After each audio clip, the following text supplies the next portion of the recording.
어머님, 제발 민준 씨 앞으로 된 재산 좀 돌려주세요. 남기고 간 빚이 산더미예요. 그걸 다 갚아야 한다고요. 애써 담담한 척 말을 이어갔지만 서윤 씨의 목소리는 금방이라도 와르르 무너질 것처럼 가늘게 떨리고 있었죠. 뭐라고 하니? 이게 다 우리 집안 돈인데 내가 우리 아들. 괜히 너희 친정일에 끌고 다니지만 않았어도 이렇게 허망하게 가진 않았을 거다. 이년아 내 아들 죽여놓고 이제 와서 그 돈을 달라고. 아이고. 정말 뻔뻔하기가 하늘을 찌르는구나. 시어머니 눈에는 더 이상 서윤 씨가 가족으로 보이지 않았어요. 모진 말과 분노 속에서 서윤 씨는 점점 더 외톨이가 되어갔죠. 언니, 형부가 저한테 빌려간 돈. 당장 갚으세요. 신우이의 싸늘한 한마디에 서윤 씨는 그야말로 억장이 무너졌습니다. 장례식이 끝난 지 고작 일주일. 눈물은 마를 새도 없이 그녀는 현실이라는 거센 파도 앞에 속수무책으로 서 있었어요. 남편의 빈자리보다 더 잔인한 건 남겨진 사람들 사이에서 독버섯처럼 피어오른 탐욕과 원망이었. 본격적인 이야기에 앞서 화면 아래 무료 버튼인 구독과 좋아요 한 번씩 꾹 눌러주시면 정말 감사하겠습니다. 알림 설정도 해두시면 새로운 이야기가 올라올 때마다 가장 먼저 따끈따끈하게 만나보실 수 있어요. 경기도의 어느 작은 시골 마을. 저녁 누리질 무렵이었어요. 박서윤 씨는 낡고 허름한 부엌에서 저녁밥을 짓고 있었죠. 형광등 불빛이 깜빡깜빡 위태롭게 빛나는 가운데 그녀는 작고 투박한 손으로 된장찌개를 젓고 있었어요. 31살의 서윤 씨는 창백한 얼굴로 보글보글 끓어오르는 된장찌개의 김을 하염없이 바라보며 나지막이 한숨을 푹 내쉬었습니다. 오늘도 남편이 또 술에 취해 비틀거리며 돌아올 것이 불보듯 뻔했기 때문이죠. 엄마, 배고파. 9살 난 딸아은이가 부엌 문지방에 기대서서 작은 배를 통통 쓰다듬었어요. 서윤 씨는 억지로 입꼬리를 끌어올려 희미하게 웃으며 고개를 까딱였습니다. 우리 하은이, 조금만 기다려줄래? 아빠 오시면 같이 맛있게 먹자. 하은이 옆에는 11살 오빠 지훈이가 말없이 책을 들고 서 있었죠. 지훈이는 또래보다 항상 조용하고 어른스러운 아이였어요. 아빠의 불같은 성격을 너무나도 잘 알고 있었기 때문일 거예요. 그때였어요. 현관문이 쾅 하고 거칠게 열리는 소리가 들려왔습니다. 서윤 씨는 반사적으로 몸을 움츠렸고 아이들은 화들짝 놀라 후다닥 자신들의 방으로 달려갔습니다. 술에 잔뜩 취한 남편 김민준 씨가 비틀비틀 몸도 제대로 가누지 못한 채 집 안으로 들어섰습니다. 밥 안 차렸나? 남편 민준 씨는 잔뜩 꼬인 혀로 거친 목소리로 물었습니다. 서윤 씨는 질끈 눈을 감았다 뜨며 고개를 숙인 채 조용히 대답했습니다. 아니에요. 여보, 지금 막 다 됐어요. 남편 민준 씨는 소파에 퍽 소리가 나게 주저앉으며 아무렇게나 신문을 집어들었습니다. 서윤 씨는 마음속으로 제발 오늘은 아무 일 없이 그냥 넘어가게 해주세요. 빌고 또 빌며 조심조심 밥상을 차렸죠. 아이들을 조용히 불러 함께 저녁 식사를 시작했습니다.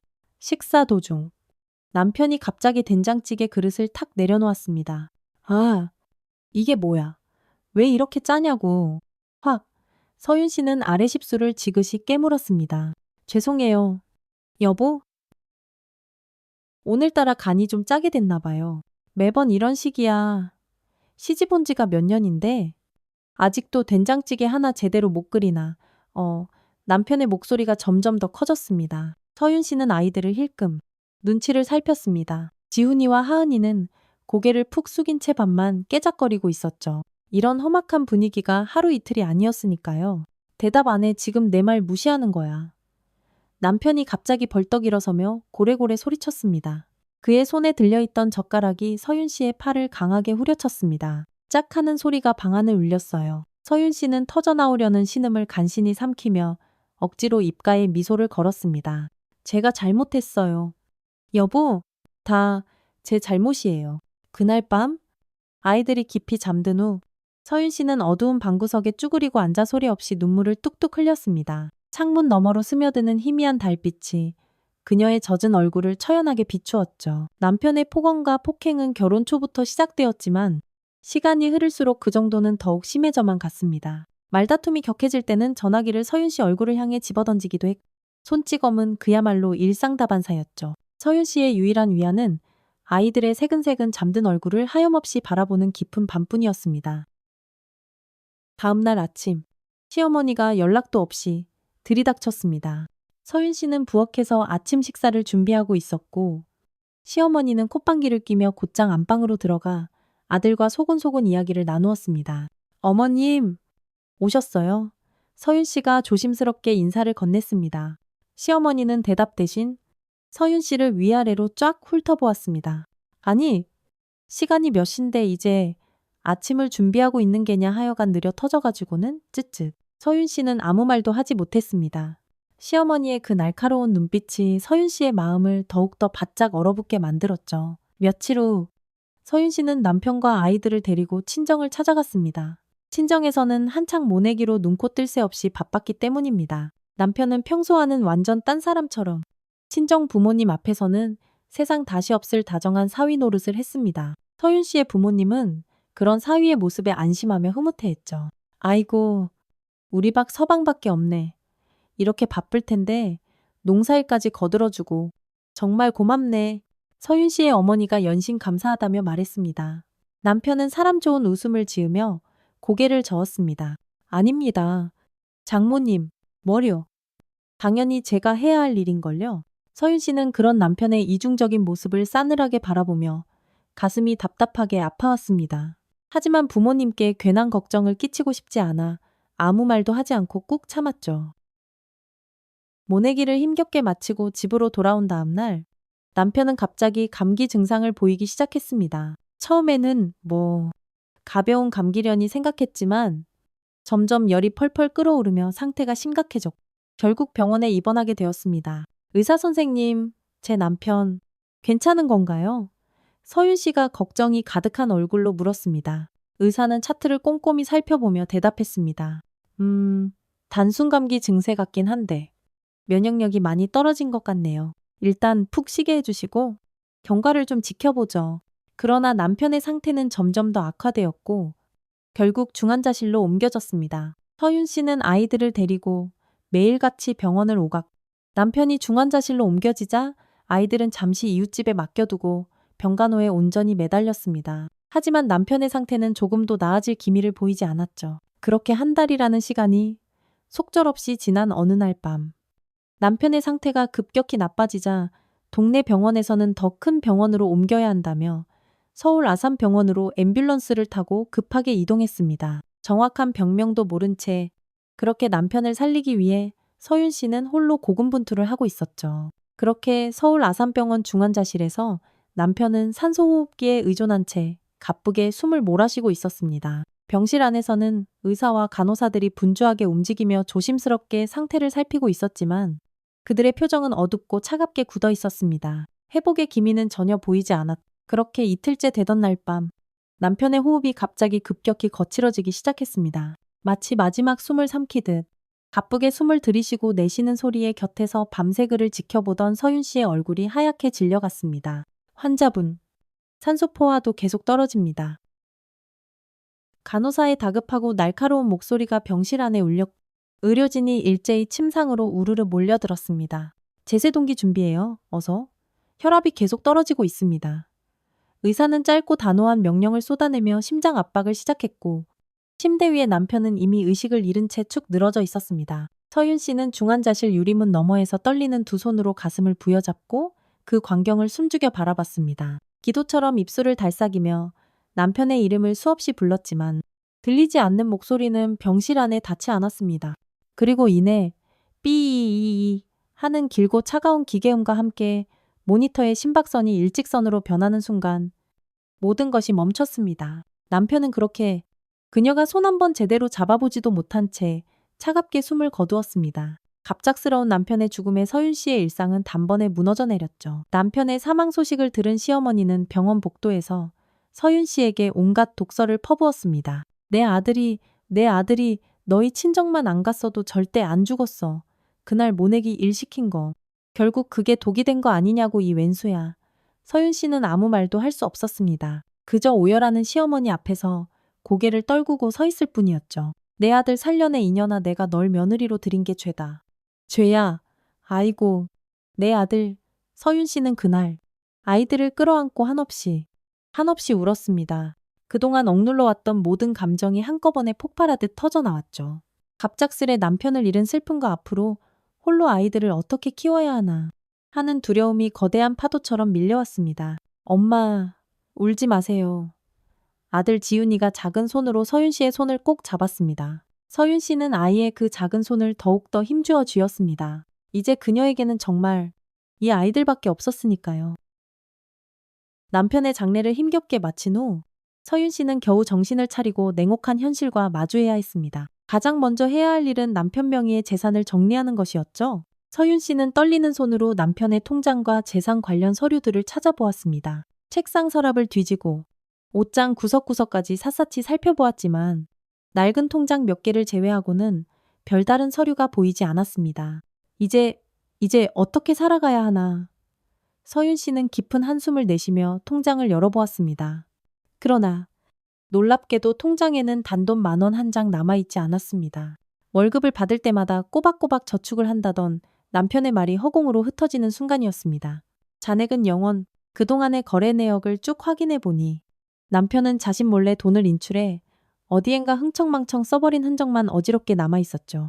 심지어 서윤 씨가 아이들 학원비라도 보태려고 아끼고 아껴 소소하게 모아두었던 통장의 잔액도 확인해 보니 역시나 텅 비어 있었습니다. 서윤 씨는 믿기지 않는다는 듯 흐릿한 눈으로 통장을 몇 번이고 다시 확인했습니다. 어떻게 이럴 수가 있어. 이건 우리 애들 학비로, 우리 애들 미래를 위해서 모아둔 돈인데. 서윤 씨의 목소리가 처절하게 떨렸습니다.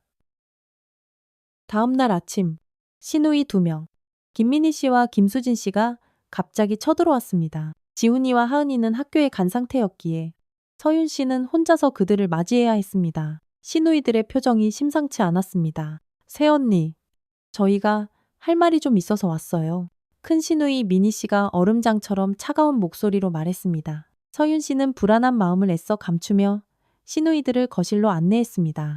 무슨 일인데요? 아가씨들, 우리 오빠가 살아생전에 저희한테 돈을 빌렸어요. 현금으로 각각 1,000만 원씩이나요? 이제 장례식도 다 끝났으니 슬슬 갚아야 하지 않겠어요? 작은 시누이 수진 씨가 서윤 씨의 눈을 똑바로 쏘아보며 말했습니다. 서윤 씨의 얼굴이 하얗게 질렸습니다.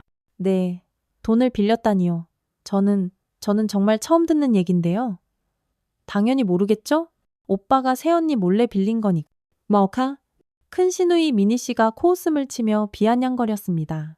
저희도 지금 생활이 빠듯해요. 오빠가 금방 갚겠다고 약속했는데 이렇게 갑자기 저 세상 사람이 되었으니 어쩌겠어요. 새언니라도 갚아야죠. 서윤 씨는 부들부들 떨리는 손을 감추며 고개를 숙였습니다. 남편의 통장은 이미 바닥을 드러냈고 이제 시누이들은 듣도 보도 못한 빚까지 독촉하고 있었죠. 도대체 어디서부터 어떻게 손을 써야 할지 눈앞이 캄캄했습니다. 시간을 조금만 주세요. 제가 일단 좀 알아보고. 서윤 씨가 간신히 말을 이었습니다. 뭐라고요?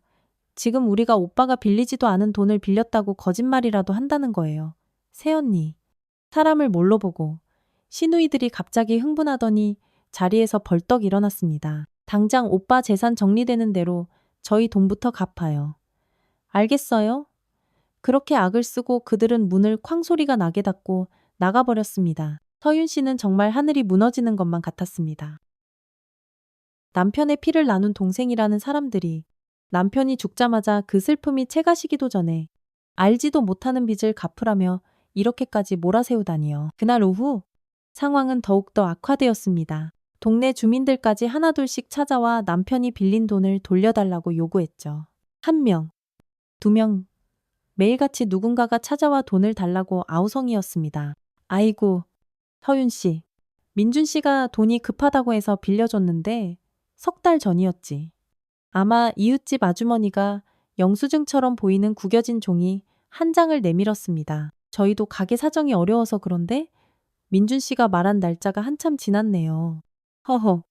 동네 슈퍼 주인 아저씨도 찾아와 한숨을 쉬며 말했습니다. 서윤 씨는 고개를 깊이 숙이며 연신 사과했습니다. 정말 죄송합니다. 제가 어떻게든 알아보고 꼭 연락드리겠습니다. 그날 밤 서윤 씨는 텅 빈 부엌 바닥에 주저앉아 결국 울음을 터뜨리고 말았습니다. 엉엉 소리 내어 울었죠. 남편은 산더미 같은 빚만 남기고 훌쩍 떠나버렸고 서윤 씨는 이제 혼자서 2 아이를 키우며 그 빚까지 다 갚아야 하는 절망적인 상황에 놓였습니다. 채무자라고 찾아오는 사람들이 진짜인지 아니면 그걸 빌미로 돈을 뜯어내려는 가짜인지조차 알 길이 없었습니다. 사방이 꽉 막힌 빚더미 앞에서 서윤 씨는 완전히 무너져 내렸죠. 그때 아들 지훈이가 조용히 물 한 잔을 들고 다가왔습니다. 엄마, 울지 마세요. 제가 나중에 크면 돈 많이 벌어서 엄마 꼭 도와드릴게요. 서윤 씨는 아들의 작은 어깨를 끌어안으며 흐르는 눈물을 억지로 참았습니다. 고마워. 우리 아들, 고마워. 지훈아, 다음 날 시동생 김현우 씨가 찾아왔습니다. 서윤 씨의 시동생은 다른 가족들과는 달리 비교적 조용하고 온화한 성격이었습니다. 형수님, 많이 힘드시죠? 현우 씨는 조심스러운 눈빛으로 말을 건넸습니다.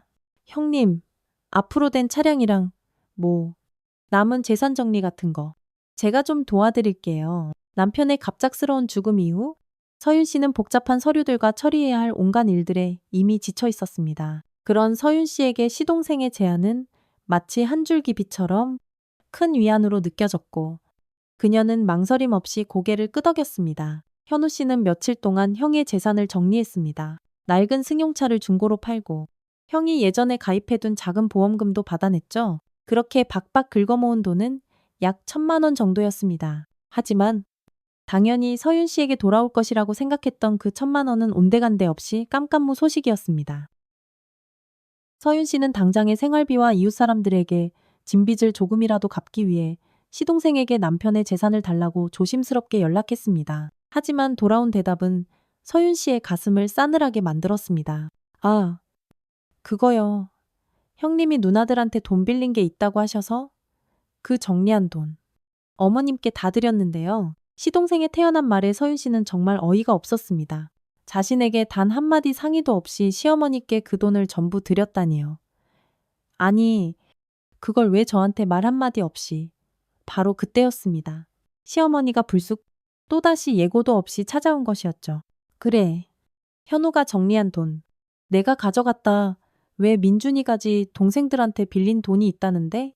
내가 확인해서 처리해야지. 그럼 누가 하니? 시어머니의 목소리는 칼날처럼 차갑고 강압적이었습니다. 서윤 씨는 당황해서 어쩔 줄 몰랐습니다. 어머님, 제가 그래도 이웃들 빚부터 조금이라도 갚으려고 했는데요. 그건 네가 알아서 갚을 문제고 시누이들 돈은 빚도 아니냐? 이건 우리 집안 돈이야. 우리 집안 돈 시어머니가 윽박지르듯 단호하게 말했습니다. 우리 민준이가 힘들게 번 돈인데? 내가 왜 못 가져? 너한테는 단 한 푼도 줄 수 없다.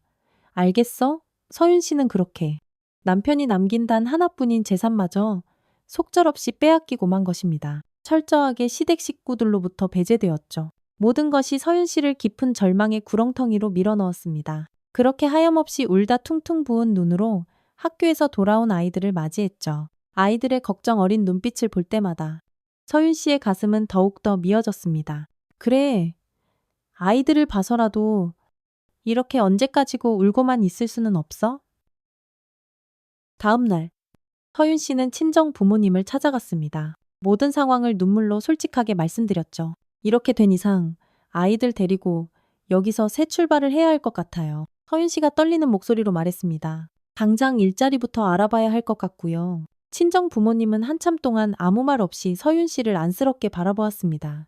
그리고 어머니가 조용히 그러나 단단한 목소리로 말씀하셨죠. 얘야, 우리가 전세금 정도는 어떻게든 마련해 줄게. 차라리 시내 쪽으로 나가서 아이들 학교도 옮기고 너도 거기서 새로 일자리를 찾아보렴. 지금 살고 있는 이 답답한 시골보다는 아무래도 시내가 더 나을 게다. 서윤 씨는 터져나오려는 눈물을 간신히 참으며 고개를 깊이 숙였습니다. 감사해요. 엄마, 아빠, 정말 감사해요. 일주일 후, 서윤 씨는 아이들을 데리고 시내 외곽의 작은 빌라로 이사했습니다.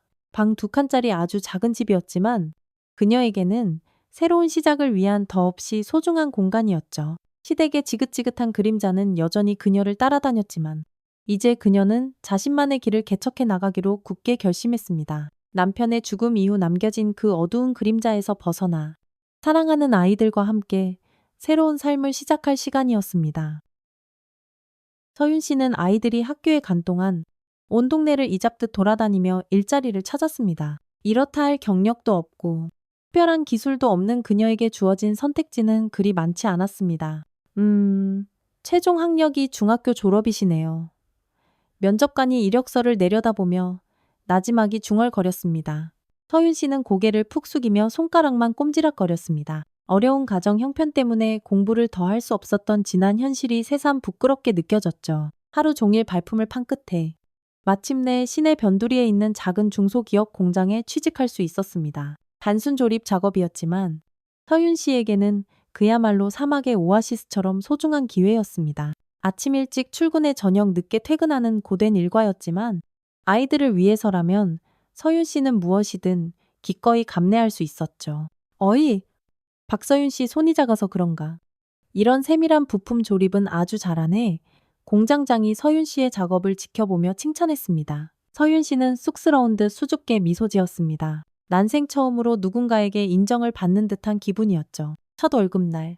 서윤 씨는 손에 물집이 가득한 채로 집에 돌아왔습니다. 하루 종일 작고 까다로운 부품들을 만지작거리다 보니 손이 온통 엉망이 되었지만 마음만은 날아갈 듯 가벼웠습니다. 드디어 자신의 힘으로 생활비를 마련했기 때문입니다. 지훈아, 하은아, 서윤 씨가 아이들을 불렀습니다. 오늘은 아주 특별한 날이니까 우리 맛있는 치킨 시켜 먹자. 아이들의 두 눈이 반짝반짝 빛났습니다. 정말 오랜만에 하는 외식이었. 그날 저녁, 서윤 씨는 아이들과 함께 따끈한 치킨을 나눠 먹으며 새로운 시작에 대한 희미한 희망을 품었습니다. 매일 밤, 서윤 씨는 터진 물집들을 조금이라도 가라앉히려고 약을 덕지덕지 바르고 면장갑을 끼고 잠자리에 들었습니다. 아이들 몰래 숨어서 약을 바를 때면 저도 모르게 눈물이 핑 돌곤 했죠. 손이 아픈 것보다 홀로 두 아이를 책임져야 한다는 그 엄청난 부담감이 더욱더 크게 다가왔습니다. 엄마, 손 다쳤어요.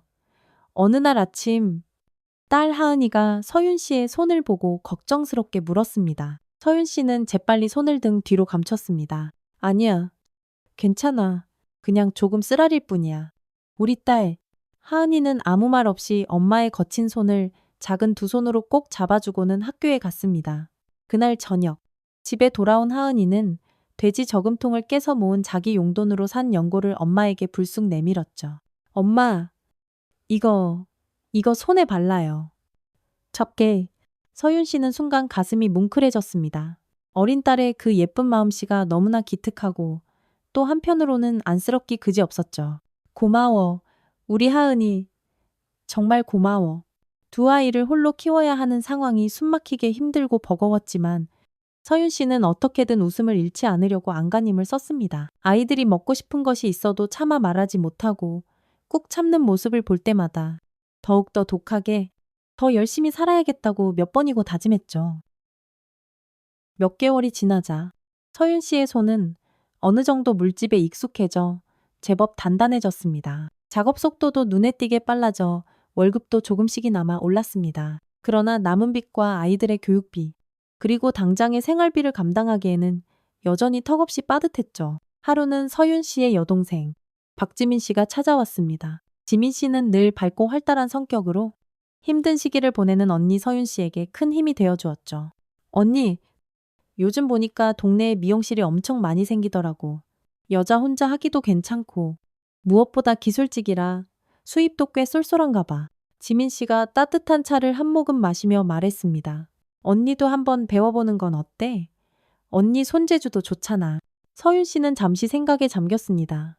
미용이라 난 한 번도 배워본 적이 없는데 공장 일보다는 훨씬 편하고 돈도 더 잘 벌 수 있대. 그리고 찾아보니까 야간 미용학원도 있더라고. 낮에는 공장 다니고 저녁에 틈틈이 배우면 되잖아. 동생 지민 씨가 적극적으로 제안했습니다. 서윤 씨는 그날 밤 잠 못 이루고 깊이 고민했습니다. 미용 기술을 배우면 언젠가는 지금보다 더 나은 일자리를 가질 수 있을지도 모른다는 작은 희망이 생겼죠. 그리고 무엇보다 사랑하는 아이들에게 조금이라도 더 나은 환경을 제공해주고 싶은 마음이 간절했습니다. 며칠 후 깊은 고심 끝에 서윤 씨는 시내에 있는 야간 미용학원에 등록했습니다. 공장에서 퇴근하자마자 곧장 학원으로 숨가쁘게 달려가는 그야말로 빡빡한 일정이 시작되었죠. 집에 돌아오면 밤 10시가 훌쩍 넘었고 그때부터 또 마네킹을 상대로 밤늦도록 기술을 연습했습니다. 엄마, 안 피곤해요. 아들 지훈이가 걱정스러운 눈빛으로 물었습니다. 서윤 씨는 피곤함을 애써 감추며 활짝 웃으며 아들의 머리를 부드럽게 쓰다듬었습니다. 오히려 아이들의 식사도 제대로 챙겨주지 못하고 함께 보내는 시간이 점점 줄어드는 것 같아 미안할 뿐이었. 괜찮아. 우리 아들. 엄마는 너희들 얼굴만 보면 피로가 싹 가시는 걸. 하루하루가 고되고 숨막히게 힘들었지만 이상하게도 서윤 씨는 미용 기술을 배우는 것이 진심으로 즐거웠습니다. 사람들의 머리카락을 만지고 새로운 스타일을 창조하는 일은 그녀에게 완전히 새로운 세계를 열어주는 듯했죠. 밤늦게 지친 몸을 이끌고 집에 돌아와 마네킹으로 연습할 때면 하루의 피로가 눈 녹듯 사라지는 것 같았습니다. 그렇게 정신없이 반년이라는 시간이 흘렀을 때 설날이 다가왔습니다. 서윤 씨는 아이들과 함께 시댁을 찾았습니다. 비록 남편은 이제 세상에 없지만 아이들에게 할아버지와 할머니는 여전히 소중한 존재였기 때문입니다. 왔구나. 시아버지 김영철 씨가 의외로 반갑게 맞아주었습니다. 하지만 시어머니는 여전히 얼음장처럼 냉랭한 표정이었죠. 설날 아침 차례상을 분주하게 준비하는 동안 시누이들이 도착했습니다. 그들은 서윤 씨를 보자마자 대놓고 얼굴을 팍 찌푸렸습니다. 새언니, 아직도 우리 오빠 빚 다 못 갚았어요. 언제까지 질질 끌 거예요? 큰 신우, 이민희 씨가 쏘아붙이듯 물었습니다. 서윤 씨는 죄인처럼 고개를 숙였습니다. 죄송해요. 아가씨, 조금씩이나마 갚고 있어요. 업산, 큰오빠도 이제 죽었으니? 에너우, 이제 남이지. 남, 작은 시누이 수진 씨가 옆에서 비꼬았습니다. 바로 그때였습니다. 시어머니가 부엌으로 성큼성큼 다가오더니 서윤 씨에게 차갑게 말했. 앞으로는 명절 때마다 차례비 따로 내거라. 알겠냐. 명절 용돈까지 두둑하게 해서 내도록 해. 그리고 우리 영감이랑 내 생일에도 꼬박꼬박 돈으로 붙이고 시댁 식구들은 매번 아이들이 뻔히 보고 듣는 앞에서 서윤 씨에게 이렇게 무례하게 대했습니다. 마치 그녀가 남의 집에 잠시 머무는 이방인이라도 되는 것처럼 말이죠. 그때 딸 하은이가 그 말을 듣고 할머니 앞으로 또랑또랑하게 나섰죠. 할머니는 저희한테 과자 한 봉지, 1,000원 한 푼 주는 것도 그렇게 아까워하면서 왜 맨날 우리 엄마한테만 돈을 달라고 해요? 네, 시어머니의 얼굴이 울그락불그락 시뻘겋게 달아올랐습니다. 하은이의 당돌하고 똑 부러지는 질문에 아무도 감히 대답하지 못했죠. 시아버지는 그런 광경을 그저 묵묵히 아무 말 없이 지켜보기만 했습니다. 그날 서윤 씨는 아이들을 데리고 평소보다 훨씬 일찍 시댁을 나섰습니다. 집으로 돌아오는 버스 안에서 서윤 씨는 하염없이 창밖을 바라보며 깊은 생각에 잠겼습니다. 이제 시댁은 정말로 남의 집이 되어가고 있구나. 엄마, 우리 다시는 할머니 집에 안 가면 안 돼요. 딸 하은이가 조심스럽게 물었습니다. 서윤 씨는 잠시 망설이다. 이내 딸의 머리를 부드럽게 쓰다듬었습니다. 아니야, 하은아. 그래도 할아버지, 할머니시니까 명절에는 꼭 인사드려야 하는 거란다. 집에 돌아온 서윤 씨는 다시금 바쁜 일상으로 복귀했습니다.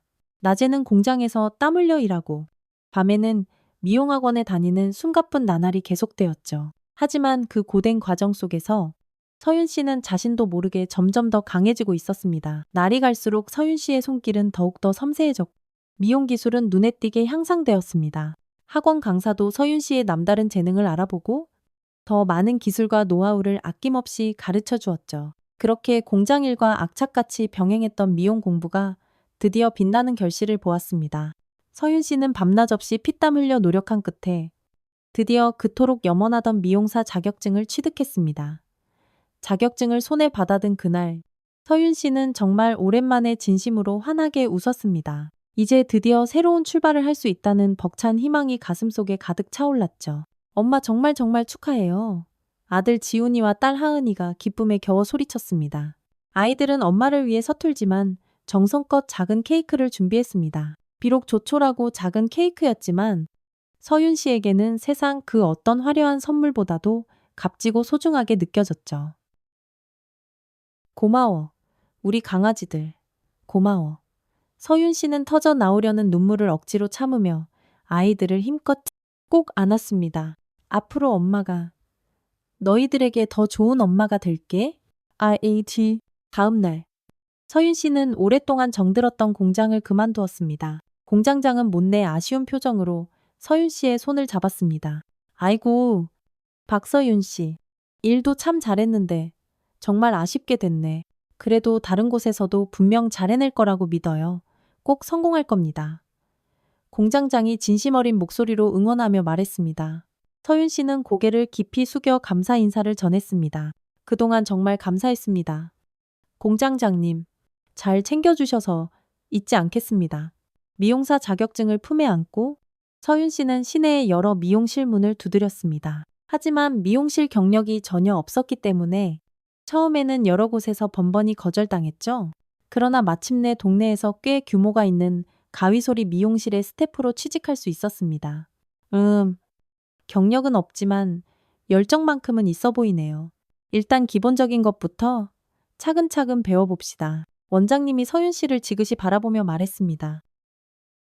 미용실 일은 공장에서 기계처럼 일하던 것과는 완전히 달랐습니다. 손님들과 끊임없이 대화하고 그들의 다양한 요구를 정확히 파악하며 창의적인 감각으로 작업을 해야 했죠. 처음에는 손님들의 머리를 감기는 일부터 시작했습니다. 서윤 씨는 누구보다 성실하게 일했고 원장님의 가르침 하나하나를 놓치지 않으려고 귀를 쫑긋 세우고 열심히 노력했습니다. 그러나 미용실 스태프로 받는 월급은 공장 시절보다 훨씬 적었습니다. 그야말로 턱없이 부족했죠. 기본급과 아주 약간의 팁으로는 아들 지훈이의 학습지 비용과 피아노에 남다른 재능을 보이던 딸 하은이의 학원비를 감당하기가 턱없이 어려웠습니다. 하은아, 미안해. 우리 딸, 어느 날 저녁 서윤 씨는 무거운 마음으로 딸에게 어렵게 말을 꺼내야 했습니다. 피아노 학원, 아무래도 잠시 쉬어야 할 것 같아. 하은이는 잠시 슬픈 표정을 지었지만 이내 애써 밝게 웃으며 대답했습니다. 괜찮아요. 엄마, 나 이제부터 오빠가 보던 학습지로 열심히 공부할래요. 서윤 씨의 가슴이 미어졌습니다. 아이에게 해주고 싶은 것을 마음껏 해주지 못하는 자신의 처지가 너무나 미안하고 속상했죠. 하지만 하은이는 오히려 그런 엄마를 위로하며 오빠가 이미 다 배운 낡은 학습지를 물려받아 열심히 공부했습니다. 그렇게 힘든 환경 속에서도 늘 좋은 성적을 받아오는 착한 아이들을 보며 서윤 씨는 다시 한번 굳게 결심했습니다. 그래, 남들이 해주는 것만큼은 아니더라도 부족함 없이 우리 아이들을 꼭 잘 키워내야겠다. 미용실에서 일한 지 반년쯤 지났을 무렵 서윤 씨의 솜씨는 눈에 띄게 좋아졌습니다. 이제는 간단한 커트와 드라이를 맡게 되었고 손님들의 반응도 꽤 좋았죠. 어머, 이분이 머리를 참 잘 만지시네. 앞으로는 꼭 이분한테 부탁해야겠어요. 단골 손님이 다른 손님에게 서윤 씨를 칭찬하며 소개했습니다. 서윤 씨의 섬세한 손길을 좋아하는 손님들이 하나둘씩 늘어나기 시작했고 미용실의 매출도 조금씩이나마 늘어났습니다. 원장님은 그런 서윤 씨의 모습을 묵묵히 유심히 지켜보았습니다. 어느 날 퇴근 시간, 원장님이 서윤 씨를 조용히 사무실로 불렀습니다. 서윤 씨, 요즘 손님들 반응이 아주 좋던데요. 원장님이 흐뭇한 미소를 지으며 말했습니다. 실력이 정말 하루가 다르게 쑥쑥 늘고 있어요. 서윤 씨는 부끄러움에 고개를 살짝 숙였습니다. 아직 배울 게 너무 많습니다. 원장님, 혹시 서윤 씨, 자기 가게 한번 열어볼 생각 없어요? 원장님의 갑작스러운 질문에 서윤 씨는 깜짝 놀라 고개를 번쩍 들었습니다. 요즘 정부에서 자영업자들 대상으로 하는 지원 프로그램이 꽤 괜찮게 나왔더라고요. 서윤 씨처럼 성실하고 기술 있는 분에게는 정말 딱 좋은 기회일 것 같은데 서윤 씨는 입을 쉽게 다물지 못했습니다. 자신의 이름을 건 미용실을 여는 것은 그저 꿈에서나 아련하게 생각해 본 일이었습니다. 제가 어떻게 감히 서윤 씨가 떨리는 목소리로 더듬거렸습니다. 원장님은 따뜻한 미소를 지으며 말했습니다. 한번 도전해봐요. 서윤 씨. 서윤 씨는 누구보다 성실하고 손재주도 뛰어나잖아요. 분명히 잘 해낼 수 있을 거예요. 마음 같아서는 서윤 씨를 우리 가게에 평생 붙잡아두고 싶지만 그러기엔 서윤 씨의 능력이 너무 아까워요. 알고 보니 원장님도 어린 시절 홀어머니 밑에서 어렵게 자랐다고 했습니다. 서윤 씨의 힘든 상황을 누구보다 잘 이해하고 있었던 것이죠. 그래서 어떻게든 서윤 씨의 딱한 형편을 알고 진심으로 도움을 주고 싶어 했던 것입니다. 우선 정부 지원 프로그램 신청서부터 한번 꼼꼼하게 작성해봐요. 제가 옆에서 적극적으로 도와줄게요. 원장님이 힘주어 말했습니다. 그날 이후 서윤 씨는 원장님의 아낌없는 도움을 받아 창업 준비를 차근차근 시작했습니다. 낮에는 미용실에서 열심히 일하고 저녁에는 창업 관련 서류를 작성하고 사업 계획을 세우느라 하루가 어떻게 가는지도 몰랐죠. 아이들도 엄마의 새로운 꿈을 진심으로 응원했습니다. 엄마, 우리 미용실 이름은 뭐로 할 거예요? 딸 하은이가 호기심 가득한 눈으로 반짝이며 물었습니다. 서윤 씨는 잠시 생각에 잠겼습니다. 서윤 헤어는 어떨까? 와, 좋아요. 너무 좋아요. 하은이가 손뼉을 치며 좋아했습니다. 엄마 이름이 들어간 거니까 손님들도 기억하기 쉽고 뜻도 좋잖아요. 마침내 그토록 기다리던 정부 지원 프로그램에 선정되었다는 기쁜 소식을 받았습니다. 많은 초기 자본금과 함께 창업 교육까지 지원받을 수 있게 된 것입니다. 서윤 씨는 기쁨의 눈물을 하염없이 흘렸습니다. 드디어 그토록 간절히 바라던 꿈을 이룰 수 있게 된 것이죠. 서윤 씨가 미용실을 그만둘 때 원장님은 그녀의 마지막 월급을 유난히 두둑하게 챙겨주었습니다. 그것은 단순한 월급이 아니었습니다. 서윤 씨의 새로운 삶, 새로운 도전을 진심으로 응원하는 따뜻한 마음이 담긴 소중한 선물이었습니다. 서윤 씨, 꼭 성공하길 바랄게요. 언제든 도움이 필요하면 주저 말고 연락하고요. 원장님이 서윤 씨의 두 손을 따뜻하게 꼭 잡으며 말했습니다. 서윤 씨는 눈물 어린 감사의 인사를 몇 번이고 전하고 미용실을 나섰습니다. 이제 그녀만의 빛나는 새로운 도전이 시작되는 순간이었습니다. 몇 달 후, 서윤 씨는 시내의 10평 남짓한 작은 상가 건물에 서윤 헤어 미용실을 열었습니다. 비록 작고 소박한 공간이었지만 서윤 씨에게는 피와 땀으로 일궈낸 꿈이 실현된 세상 그 무엇과도 바꿀 수 없는 소중한 장소였습니다. 개업 첫날, 아들 지훈이와 딸 하은이는 학교를 마치자마자 엄마의 가게로 한달음에 달려왔습니다. 우와, 엄마 가게 진짜 예뻐요. 하은이가 미용실 내부를 여기저기 둘러보며 감탄사를 연발했습니다. 서윤 씨는 더없이 행복한 미소를 지었습니다. 오랜 시간, 그 누구도 알아주지 않는 고된 노력 끝에 드디어 자신만의 온전한 공간을 갖게 된 것입니다. 처음에는 손님이 그리 많지 않았습니다. 하루에 한두 명 찾아오면 그나마 다행이었죠. 그러나 서윤 씨는 결코 포기하지 않고 찾아오는 손님 한 분 한 분에게 정성을 다해 최선을 다했습니다. 그녀의 따뜻한 마음과 섬세하고 숙련된 손길이 아름아름 동네에 소문이 나기 시작했고 점점 단골 손님들이 늘어났습니다. 어머, 서윤 원장님이 해주신 파마는 정말 오래가요. 머릿결도 하나도 안 상하고 너무 좋아요. 손님들이 입을 모아 칭찬했습니다. 시간이 지날수록 서윤 헤어의 단골 손님은 꾸준히 늘어났고 생활비 마련에도 조금씩 여유가 생기기 시작했습니다. 이제 서윤 씨는 아이들이 그토록 먹고 싶어 하던 치킨도 마음껏 사주고 주말에는 삼겹살 외식도 할 수 있게 되었습니다. 적어도 사랑하는 아이들이 먹고 싶은 것을 사줄 수 있는 그런 엄마가 되어 있었죠. 그렇게 평범하고 소소한 행복을 느끼며 일상을 보내던 어느 날, 시어머니와 시누이들이 연락도 없이 미용실에 들이닥쳤습니다. 가게를 새로 차렸다는 소문을 듣고 구경하러 온 것이었죠. 어머, 새언니 미용실 제법 그럴듯하게 차렸다고 해서 한번 와봤어요. 호호. 큰 시누이 미니 씨가 억지 웃음을 지으며 말했습니다. 서윤 씨는 어색한 미소를 지으며 그들을 맞이했습니다. 어서 오세요. 아가씨. 어머님. 나 파마 좀 해줘. 요즘 머리가 너무 힘이 없어서 볼품이 없어. 시어머니가 잔뜩 불편한 표정으로 툭 말을 내뱉었습니다. 언니 나는 염색 좀 해줘요. 그리고 드라이도 예쁘게 같이 해주고 작은 시누이 수진 씨가 당연하다는 듯이 말했습니다. 서윤 씨는 아무 말 없이 시어머니와 시누이들의 머리를 정성껏 해주었습니다. 그러나 그들은 계산대 앞에서 뻔뻔하게도 지갑을 열 생각조차 하지 않았죠. 우리 사이의 돈은 무슨 돈이에요? 그죠? 다 가족인데? 안 그래요. 새언니 작은 시누이가 얄밉게 비아냥거렸습니다. 서윤 씨는 속으로 부하가 치밀었지만 겉으로는 아무렇지 않은 척 아무 말도 하지 않았습니다. 가족이라는 이름으로 그들은 공짜로 파마를 하고 염색을 하며 심지어 미용실 제품까지 이것저것 당연하다는 듯이 챙겨갔습니다. 이후로도 시어머니와 시누이들은 시도 때도 없이 찾아와 공짜로 머리를 하고 가는 일이 반복됐죠. 서윤 씨는 처음에는 그저 꾹 참았지만 그들의 요구가 점점 더 노골적이고 많아졌을 때 더 이상 견디기가 힘들었습니다. 어느 날 보험 설계사 일을 하는 큰 시누이 미니 씨가 찾아와 다짜고짜 보험을 들라고 강요했습니다. 새언니, 요즘 사업하는 사람들은 만일을 대비해서 다 보험 하나씩은 기본으로 들어요. 새언니도 하나 들어야지. 신우이가 끈질기게 말했습니다. 서윤 씨는 마지못해 고개를 끄덕였습니다. 아, 네. 아가씨, 그리고 그 보험금 수령자는 당연히 우리 어머님 이름으로 해줘요. 알겠죠?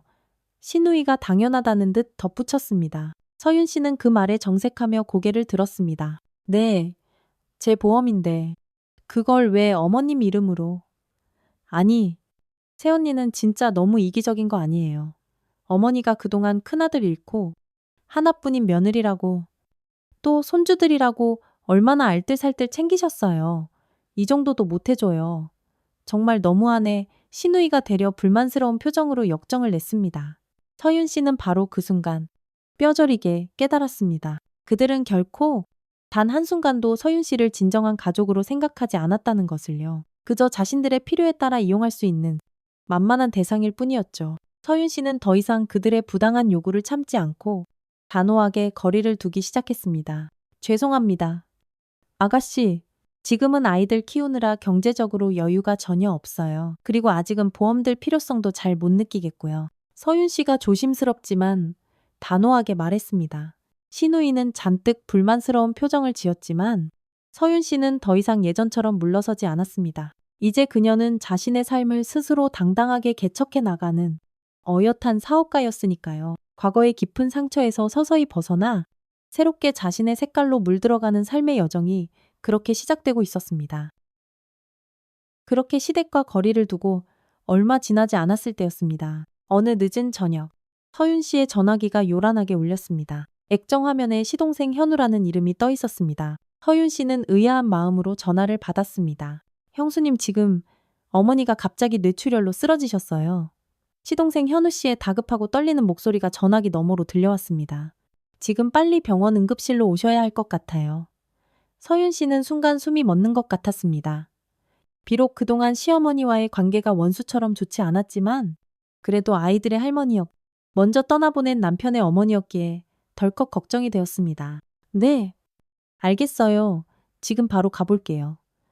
서윤 씨는 급히 아이들에게 간략하게 상황을 설명하고 허둥지둥 병원으로 달려갔습니다. 병원 응급실에 도착하자 시누이들과 시동생이 복도에서 초조한 표정으로 서성이고 있었습니다. 시아버지는 의사와 심각한 표정으로 이야기를 나누고 있었죠. 도대체 어떻게 된 거예요? 서윤 씨가 시동생에게 떨리는 목소리로 물었습니다. 현우 씨가 깊은 한숨을 내쉬었습니다. 오늘 저녁 식사하시다가 갑자기 쓰러지셨어요. 의사는 시어머니가 뇌출혈로 인한 혼수 상태에 빠졌으며 당분간 중환자실에서 집중 치료를 받아야 한다고 침통하게 설명했습니다. 모두가 충격에 빠진 가운데 시아버지가 힘없이 서윤 씨에게 다가왔습니다. 왔구나. 그래. 고맙다. 애미야. 시아버지의 목소리는 평소보다 더욱더 낮고 무겁게 가라앉아 있었습니다. 병원에서 뜬 눈으로 하룻밤을 보내고 맞은 다음 날 아침 시누이들과 시동생이 약속이나 한 듯 서윤 씨 곁으로 슬금슬금 다가와 입을 열었습니다. 큰 시누이는 서울 직장 생활을 핑계로, 작은 시누이는 아직 어린 아이들을 돌봐야 한다며, 시동생은 또 지방 출장이 잦다는 이유로 하나같이 간병이 어렵다고 고개를 절레절레 저었죠. 그리고는 마지막에 마치 당연하다는 듯이 이렇게 말했습니다. 새언니가 그래도 맏며느리잖아요. 이런 일은 새언니가 간병하는 게 당연한 거 아니겠어요? 서윤 씨는 순간 말문이 턱 막혔습니다. 가뜩이나 미용실을 빠듯하게 운영하며 아이들을 키우는 것도 벅찬데 이제는 시어머니 간병까지 꼼짝없이 맡으라니요. 그러나 시아버지의 그 지치고 초췌한 모습을 보니 차마 매정하게 거절할 수가 없었습니다. 저도 가게를 운영하는 중이라 하루 종일은 못 봐드리겠지만 그래도 최대한 시간 내서 와볼게요. 아버님, 그날부터 서윤 씨의 하루는 그야말로 눈코 뜰 새 없이 더욱더 바빠졌습니다.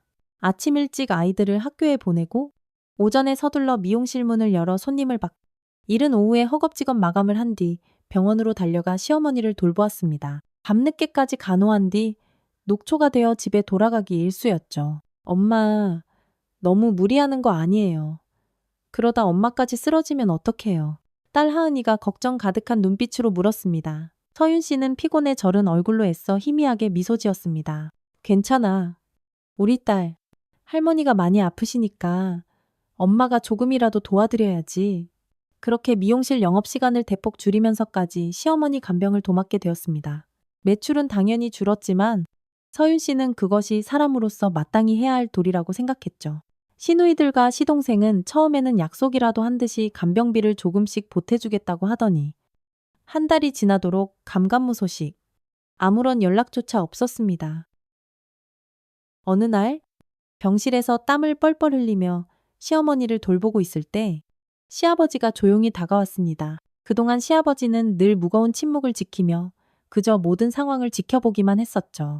서윤아, 시아버지가 조심스럽게 아주 낮은 목소리로 입을 열었습니다. 그동안 내가 너무 방관만 한 것 같아.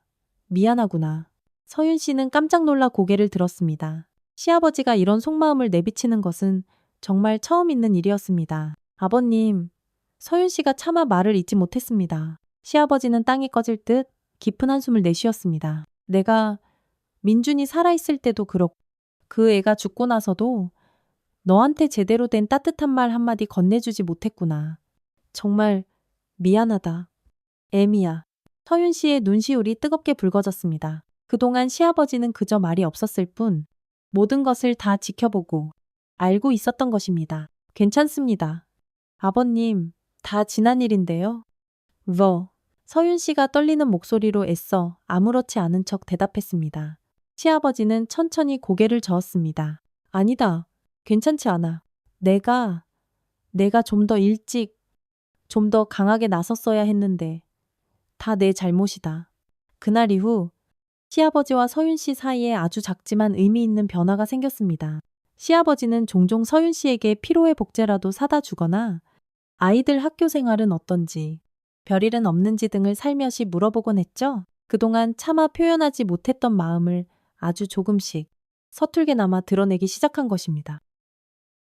그렇게 힘겨운 3개월이라는 시간이 흘렀습니다. 시어머니의 상태는 끝내 조금도 나아지지 않았고 결국 마지막까지 그토록 뜨고 싶어 하던 눈을 뜨지 못한 채 조용히 세상을 떠나게 되었습니다. 장례식이 끝나고 시댁 식구들은 시어머니를 잃은 슬픔보다는 오로지 남겨진 재산에만 온통 관심을 가졌습니다. 그동안 어머니 병간 후에는 코빼기도 보이지 않더니 재산 상속 문제에는 그 누구보다도 열성적이었죠. 서윤 씨는 시어머니의 재산에는 처음부터 큰 관심이 없었습니다. 그저 묵묵히 자신의 미용실을 운영하며 하루하루를 성실하게 살아가고 있었죠. 며칠 후 큰 시누이 미니 씨로부터 전화가 걸려왔습니다. 새언니, 내일 저희 집으로 잠깐 좀 와주셔야겠어요. 도장 찍을 서류가 좀 있어서요. 시누이가 딱딱한 목소리로 말했습니다. 서윤 씨는 순간 의아했습니다. 네, 어떤 서류인데요? 아가씨, 그냥 와서 도장만 찍으면 돼요. 뭐? 새언니는 그런 거 봐도 뭐가 뭔지 잘 모를 테니까 복잡하게 생각할 거 없어요. 시누이의 그 무시하는 듯한 말투에 서윤 씨는 순간 마음이 상했지만 꾹 참았습니다. 서윤 씨는 다음 날 무거운 발걸음으로 시댁으로 향했죠. 도착하자 시누이들과 시동생이 이미 서류를 펼쳐놓고 기다리고 있었습니다. 다짜고짜 도장부터 들고 오라고 했지만 낌새가 아무래도 돌아가신 시어머니의 재산 분할 문제라는 것을 어느 정도 직감하고 있었죠. 하지만 과거 남편의 재산을 정리하는 과정에서 시댁 식구들로부터 이미 한 차례 큰 배신을 당했던 터라 이번만큼은 침착하게 그리고 단호하게 대응하기로 마음먹었습니다. 서윤 씨는 침착하게 그들이 내민 서류를 꼼꼼히 살펴보았습니다. 시누이들과 시동생은 그런 서윤 씨의 모습에 당황한 기색이 역력했. 아무것도 모르는 서윤 씨가 그냥 도장을 찍으라고 하면 생각 없이 찍을 줄 알았는데 이렇게까지 상세히 읽어볼 줄은 몰랐던 것입니다. 아니, 새언니, 지금 시간이 없는데 뭘 그렇게까지 꼼꼼히 봐요. 그냥 빨리 도장 찍어요. 네.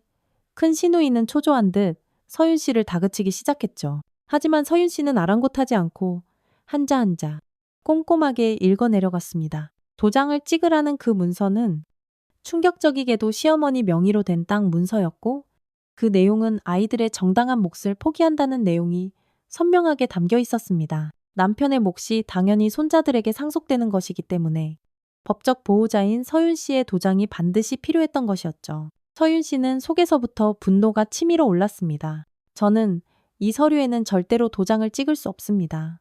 서윤 씨가 이전과는 달리 아주 단호하게 말했습니다. 제 아이들에게 돌아가야 할 정당한 몫을 단 한 푼도 줄 수 없다면 저 역시 이 도장 절대 못 찍습니다. 시누이들의 얼굴이 시뻘겋게 달아올랐습니다. 그들의 얄팍한 계획이 보기 좋게 탄로난 것이죠. 아니, 뭘 안다고 지금 와서 큰 소리예요. 우리가 다 알아서 할 테니까. 새언니는 그냥 시키는 대로 도장이나 찍어요. 큰 시누이가 빽 소리쳤습니다. 서윤 씨는 단호하게 고개를 저었습니다. 아니요. 저는 제 아이들의 권리를 반드시 지켜야 합니다. 정 그러시다면 법적으로 정식으로 해결하시죠. 그렇게 서윤 씨는 차갑게 거절하고 뒤돌아섰습니다. 시아버지는 그 모든 광경을 멀찍이서 그저 묵묵히 지켜보고 있었고 서윤 씨가 당당하게 떠나는 뒷모습을 보며 아주 희미하게 작은 미소를 지었습니다. 아마도 그는 이전과는 확연히 달라진 며느리 서윤 씨의 그 강인한 모습에 깊은 감명을 받은 것 같았습니다. 서윤 씨의 마음은 천근만근 무거웠지만 사랑하는 아이들의 미래를 위해서는 반드시 해야만 하는 꼭 필요한 선택이었습니다. 집으로 돌아오는 길에 서윤 씨는 지난 3개월 동안 시어머니를 간병하며 느꼈던 수많은 회한과 슬픔, 그리고 인간적인 연민을 조용히 되새겼습니다. 하지만 서윤 씨는 결코 후회하지 않았습니다. 사람으로서 마땅히 해야 할 도리를 다한 것이었으니까요. 이제 그녀에게는 그 무엇보다 더 중요한 일이 남아 있었습니다. 바로 자신의 목숨보다 소중한 아이들의 밝은 미래를 굳건히 지켜내는 것이었죠. 며칠 후 퇴근 시간이 가까워올 무렵이었습니다. 서윤 씨는 마지막 손님의 머리를 정성껏 정리하고 있었습니다. 길어진 초여름의 해가 미용실 유리창을 통해 따스하게 비치고 있었죠. 문득 미용실 문이 스르륵 열리는 소리가 들렸습니다. 고개를 들어보니 뜻밖에도 시아버지가 문 앞에 서 있었습니다. 아버님. 서윤 씨는 놀라움을 감추지 못했습니다. 시아버지가 이렇게 갑작스럽게 미용실을 찾아온 것은 정말 처음 있는 일이었으니까요. 시아버지는 아무 말 없이 조용히 미용실 의자에 앉았습니다. 서윤 씨는 서둘러 손님의 머리를 마무리하고 계산을 도왔습니다. 손님이 떠나자 시아버지가 아주 낮은 목소리로 말을 꺼냈습니다. 장사는 좀 잘 되니. 시아버지의 목소리는 평소와 달리 한결 부드러웠습니다. 서윤 씨는 따뜻한 차를 준비하며 대답했습니다. 네. 아버님, 덕분에요. 단골 손님들이 많이 늘었어요. 시아버지는 차를 한 모금 천천히 마시고는 조심스럽게 말을 이어갔습니다. 서윤아, 나를 딱 한 번만 믿고 그 땅 문서에 도장을 찍어주겠니? 서윤 씨는 순간 온몸이 얼어붙는 것 같았습니다. 아니, 아버님까지 직접 이렇게 찾아오셔서 이런 부탁을 하실 줄은 정말 꿈에도 몰랐으니까요. 하지만 시아버지의 눈빛은 이전과는 확실히 달랐습니다. 그 눈빛 속에는 꾸밈 없는 진심이 담겨 있었죠. 아버님, 그게 대체 무슨...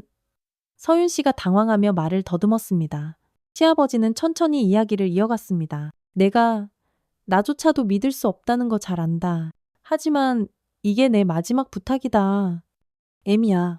서윤 씨는 아무 말 없이 고개를 숙였습니다. 시아버지는 잠시 무거운 침묵을 지키다가 다시 어렵게 입을 열었습니다. 부탁이다. 서윤아, 딱 한 번만 나를 믿고 그 땅 문서에 도장을 찍어다오. 서윤 씨는 한참을 망설였습니다.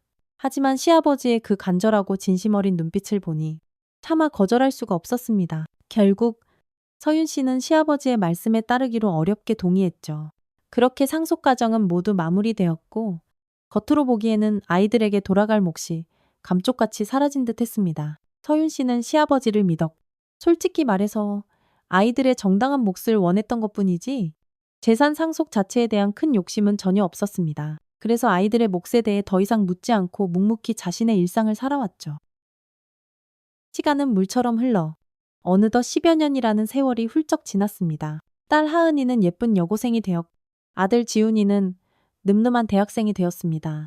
서윤 씨의 미용실 서윤 헤어는 이제 동네에서 꽤 유명해져 안정적인 수입을 올리며 자리를 잡았죠. 서윤 씨는 지난 세월 동안 정말 열심히 일하며 아이들을 살뜰히 뒷바라지했습니다. 그러던 어느 날 시동생 현우 씨로부터 다급한 전화 한 통이 걸려왔습니다. 시아버지가 갑자기 중풍으로 쓰러지셨다는 청천벽력 같은 소식이었습니다. 서윤 씨는 순간 가슴이 철렁 내려앉았습니다. 서윤 씨는 서둘러 미용실 문을 닫고 곧장 병원으로 숨가쁘게 달려갔습니다. 병원에 도착하자 시누이들이 복도에서 안절부절못하며 서성이고 있었습니다. 그들은 서윤 씨를 보자 어색한 미소를 지으며 다가왔습니다. 어머, 새언니 오셨네요. 큰 시누이 미니 씨가 멋쩍게 말했습니다. 의사의 설명에 따르면 시아버지는 뇌졸중으로 인한 편마비가 왔고 안타깝게도 뇌 손상으로 인해 실어증까지 겹쳐 더 이상 말을 하지 못하는 상태였습니다. 앞으로 기약 없는 오랜 병원 생활이 필요하다고 했죠. 간병은 피할 수 없어 보였습니다. 시댁 식구들은 또다시 예전 시어머니 간병 때와 똑같이 이런저런 핑계를 대며 간병을 못하겠다고 서로에게 책임을 떠넘기기 바빴습니다. 다시 시작되는 이 지긋지긋한 상황에 서윤 씨는 깊은 한숨을 내쉬었습니다. 하지만 서윤 씨는 이번만큼은 이전과 달리 적극적으로 나섰죠. 그동안 자신을 묵묵히 지지해주고 알아봐준 시아버님에 대한 진심 어린 감사함 때문이었을까요? 서윤 씨는 자신이 직접 시아버지의 간병을 하겠다고 자처했습니다. 그날부터 서윤 씨는 또다시 미용실 영업시간을 줄이고 시아버지의 병간호를 정성껏 시작했습니다. 비록 말은 하지 못했지만 시아버지는 떨리는 손으로 짧은 손글씨를 써가며 서윤 씨와 힘겹게 소통했습니다. 고맙다. 미안하다. 그동안 참아하지 못했던 가슴속 깊은 이야기들이 하얀 종이 위에 서툴게 적혀 나왔죠. 딸 하은이는 이런 엄마의 모습을 곁에서 지켜보며 안타까워했습니다. 이제 어엿한 고등학생이 된 하은이는 엄마의 힘겨운 인생을 누구보다 걱정하고 있었죠. 엄마, 아빠 돌아가신 지 벌써 10년도 넘었어요. 이제 제발 친가 쪽이랑은 연 좀 끊어요. 네, 하은이가 어느 날 저녁 아주 진지한 표정으로 엄마에게 말했습니다. 지금까지 명절 때마다 꼬박꼬박 용돈 챙겨드리고 생신까지 다 챙기고 엄마는 할 만큼 다 했다고 생각해요. 이제 엄마도 좋은 남자 만나서 엄마의 새로운 인생을 좀 사시라고요. 서윤 씨는 딸의 말이 어느 정도 일리가 있다고 생각했습니다. 하지만 그래도 사람의 도리가 아니라고 느꼈죠.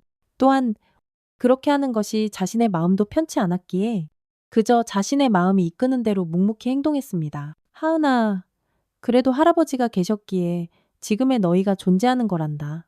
엄마가 할 수 있는 한 끝까지 도와드려야지. 서윤 씨가 딸의 손을 잡고 부드럽게 대답했습니다. 시간이 흐를수록 시아버지의 상태는 점점 더 악화되었습니다. 거동은 더욱더 불편해지고 그나마 가능했던 의사소통도 점점 어려워졌죠. 하지만 서윤 씨는 결코 포기하지 않고 마지막까지 정성을 다해 시아버지를 돌보았습니다. 어느 날 저녁, 병세가 눈에 띄게 악화된 시아버지가 갑자기 자신의 주머니에서 낡고 빛바랜 종이 편지 한 통을 꺼내 서윤 씨에게 힘겹게 건넸습니다. 그 편지는 마치 아주 오래전에 쓰여진 것처럼 종이의 색깔이 누렇게 바랜 상태였습니다. 겉봉투에는 내가 죽으면 그때 꼭 열어보아라 라고 희미하게 적혀 있었죠. 서윤 씨는 놀라움을 감추지 못했습니다. 이게 무엇인가요? 아버님. 시아버지는 떨리는 손으로 그 종이 편지를 서윤 씨 쪽으로 더욱더 세게 밀어주었습니다. 그의 깊은 눈에는 알 수 없는 간절함이 가득 담겨 있었죠. 서윤 씨는 조심스럽게 그 편지를 받아 자신의 가방 깊숙이 넣었습니다. 걱정 마세요. 아버님, 제가 잘 보관하고 있다가 꼭 말씀대로 할게요. 서윤 씨가 시아버지를 안심시키듯 약속했습니다. 그로부터 몇 주 후, 시아버지의 상태가 갑자기 급격히 악화되었습니다. 의사는 가족들에게 이제 슬슬 마음의 준비를 하라고 조심스럽게 조언했죠. 서윤 씨는 시누이들과 시동생에게 급히 연락했고 그들은 허둥지둥 병원으로 모여들었습니다. 아버지, 시누이들이 뒤늦게 눈물을 흘리며 슬퍼했습니다. 시아버지는 마지막 순간 서윤 씨의 손을 아주 힘겹게 꼭 잡았습니다. 그리고 희미해져가는 눈빛으로 무언가를 애타게 전하려는 듯했죠. 그날 밤 시아버지는 그토록 사랑했던 가족들 곁에서 조용히 세상을 떠났습니다. 장례식은 엄숙하고 경건하게 치러졌고 서윤 씨는 처음부터 끝까지 모든 예를 다해 장례를 정성껏 도왔습니다. 시누이들과 시동생은 그런 서윤 씨의 성실하고 헌신적인 모습에 마지못해 감사의 말을 전했지만 장례가 끝나자마자 언제 그랬냐는 듯이 또다시 각자의 바쁜 삶으로 뿔뿔이 흩어져 돌아갔습니다. 장례식을 모두 마치고 텅 빈 집으로 돌아온 서윤 씨는 문득 시아버지가 마지막에 건네주었던 그 낡은 편지가 생각났습니다. 이제 그 편지를 열어볼 때가 된 것이지요. 서윤 씨는 떨리는 손으로 조심스럽게 봉투를 열었습니다. 편지 안에는 아주 오래되어 보이는 누렇게 변색된 종이 한 장이 고이 접혀들어 있었습니다. 시아버지의 반듯하고 깨끗한 글씨체로 정성껏 쓰여진 편지였습니다. 서윤 씨는 깊은 심호흡을 하고 천천히 편지를 읽기 시작했습니다. 사랑하는 내 며느리 서윤에게.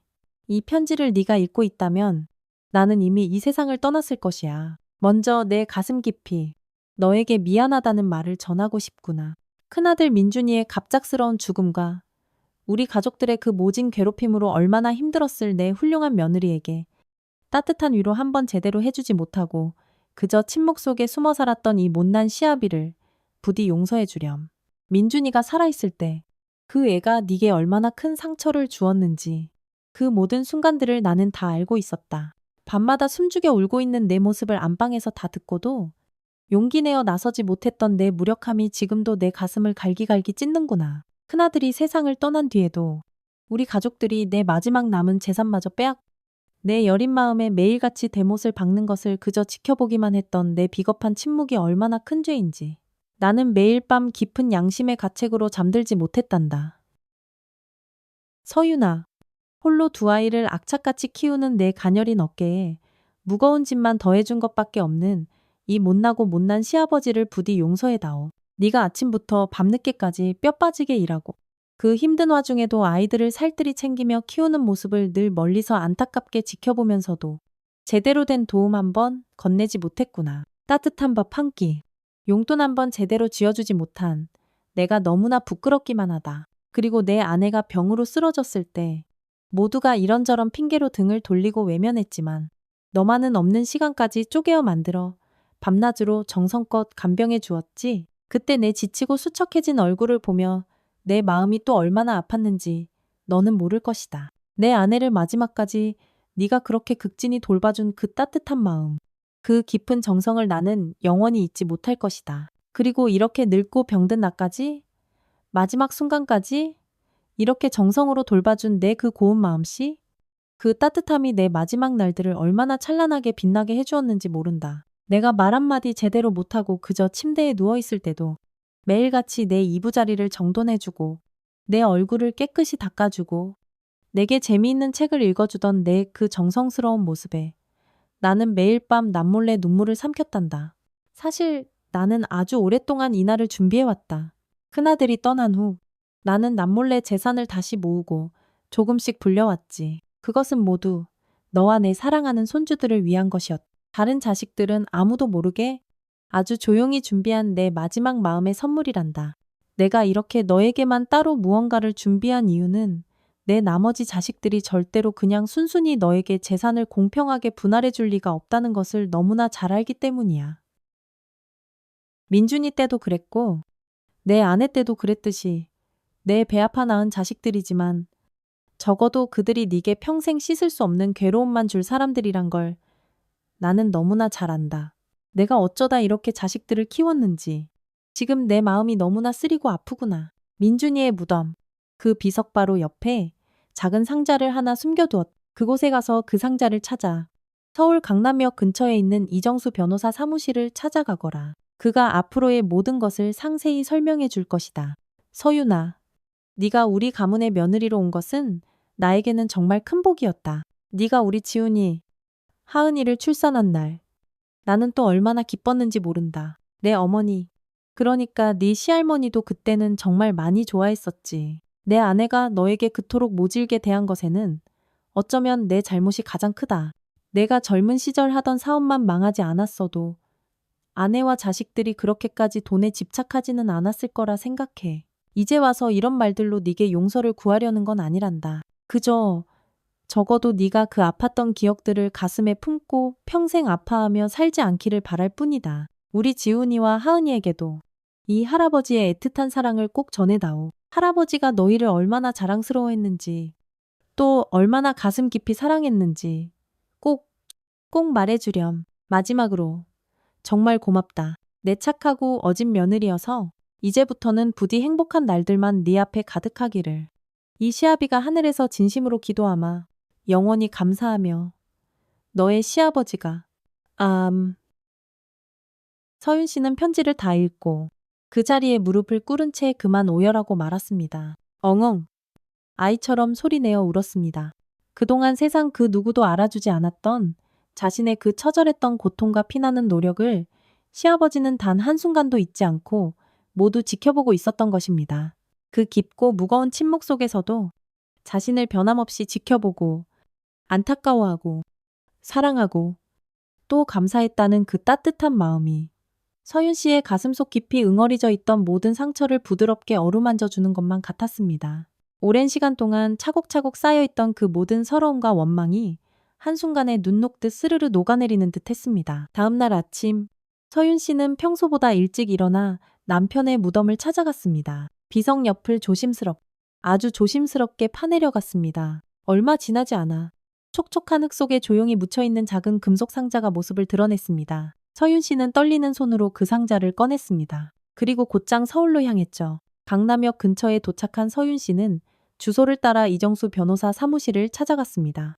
유리문 너머로 보이는 세련되고 깔끔한 사무실 풍경에 잠시 주춤했지만 이내 용기를 내어 문을 열고 들어섰습니다. 안녕하세요. 이정수 변호사님을 좀 뵙고 싶은데요. 서윤 씨가 안내 데스크에 서서 조심스럽게 말했습니다. 젊은 여성 직원이 고개를 들었습니다. 네. 혹시 예약하셨나요? 손님. 아니요. 예약은 하지 않았습니다. 하지만 서윤 씨는 잠시 망설이다 품속에서 그 작은 금속 상자를 꺼내 보였습니다. 고 김영철 어르신의 부탁으로 왔습니다. 그 말을 듣자 직원의 표정이 순간 변했습니다. 아, 혹시 박서윤 님이신가요? 이정수 변호사님께서 오랫동안 기다리고 계셨습니다. 이쪽으로 안내해 드리겠습니다. 서윤 씨는 놀라움을 감추지 못했습니다. 자신의 이름을 이미 알고 있었다니요. 직원의 안내를 받아 안쪽 사무실로 들어갔습니다. 나이가 지긋해 보이는 중년의 남성이 자리에서 일어나 서윤 씨를 따뜻하게 맞이했습니다. 박서윤님, 정말 오랫동안 기다렸습니다. 이정수 변호사가 온화한 목소리로 말했습니다. 김영철 어르신께서 언젠가 박서윤님께서 반드시 찾아오실 거라고 늘 말씀하셨지요. 서윤 씨는 고개를 살짝 숙여 인사했습니다. 네, 아버님께서 여기로 꼭 와보라고 하셔서. 네. 우선 편히 앉으시지요. 차라도 한 잔 드시겠습니까? 이 변호사가 더없이 친절하게 말했습니다. 서윤 씨는 여전히 긴장된 마음으로 자리에 앉았습니다. 김영철 어르신과 저는 아주 오랜 친구 사이였습니다. 이 변호사가 조용히 말문을 열었습니다. 그분은 지금으로부터 약 10년 전부터 저와 함께 아주 특별한 계획을 세우셨지요. 이 변호사는 책상 서랍에서 두툼한 서류 봉투 하나를 꺼냈습니다. 어르신께서 남기신 그 상자, 제가 잠깐 좀 볼 수 있을까요? 서윤 씨는 조심스럽게 금속 상자를 그에게 건넸습니다. 이 변호사는 상자를 열어 안에 고이 들어있던 작은 열쇠를 꺼냈죠. 그리고 그 열쇠로 책상 서랍 안에 있던 또 다른 작은 금고를 열었습니다. 여기 모든 것이 다 들어있습니다. 이 변호사가 금고에서 커다란 서류 뭉치를 꺼내며 말했습니다.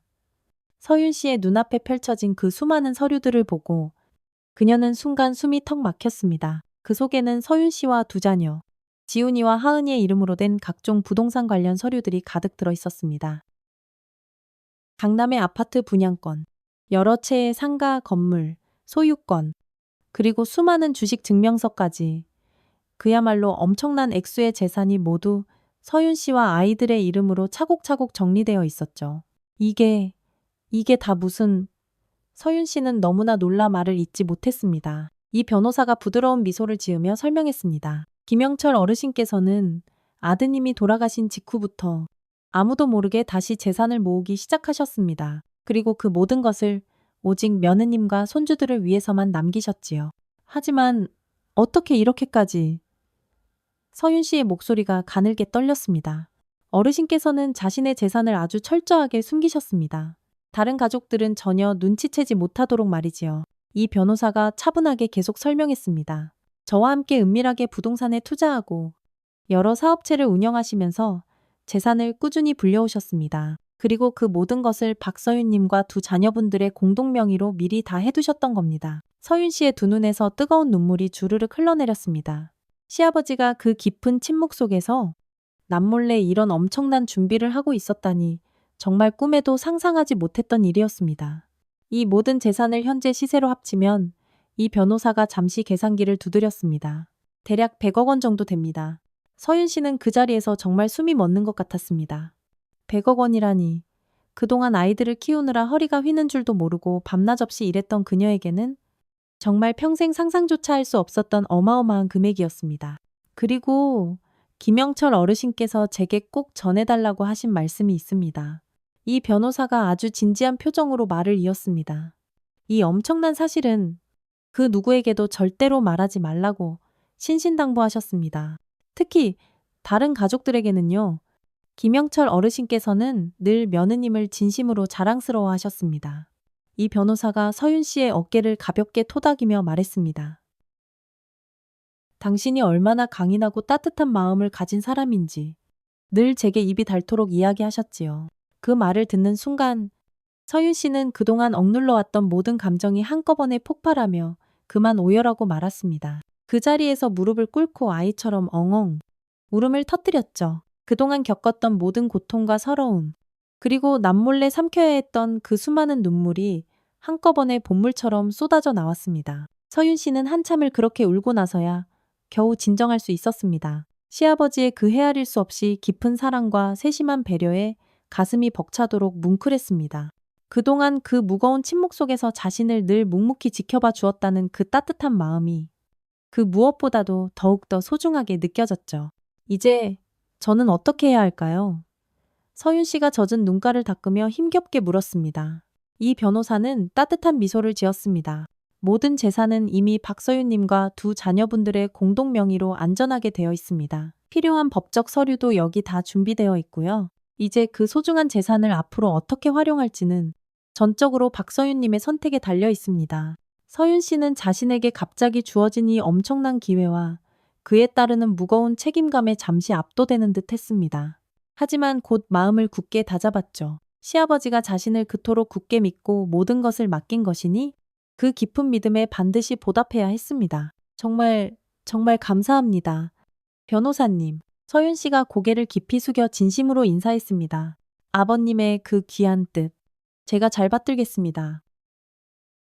그날 저녁, 서윤 씨는 집으로 돌아오는 버스 안에서 수많은 생각에 잠겼습니다. 이제 그녀와 사랑하는 아이들의 삶은 이전과는 완전히 달라질 것입니다. 하지만 서윤 씨는 마음속으로 한 가지 중요한 결심을 했습니다. 절대로 과거의 아픈 상처에 사로잡히지 않고 새로운 희망을 품고 새로운 삶을 당당하게 시작하겠다고요. 그날 밤, 서윤 씨는 정말 오랜만에 깊고 편안한 마음으로 단잠에 빠져들었습니다. 시아버지가 남편의 비석 아래 조용히 묻어둔 것은 단순한 돈이나 재산이 아니었습니다. 그것은 바로 진심과 사랑, 그리고 새로운 시작을 위한 값진 희망이었죠. 서윤 씨는 그 뜨거운 진심을 온전히 가슴으로 받아들이며 다가올 밝은 미래를 향해 힘차게 나아갈 준비를 했습니다. 다음 날 아침, 서윤 씨는 여느 때처럼 일찍 일어나 자신의 미용실로 향했습니다. 이제 그녀의 미래는 이전과는 확연히 달라질 것이지만 그럼에도 불구하고 여전히 소중한 그녀의 일상은 계속되어야 했습니다. 미용실에 도착한 서윤 씨는 잠시 자신의 가게 간판을 가만히 올려다보았습니다.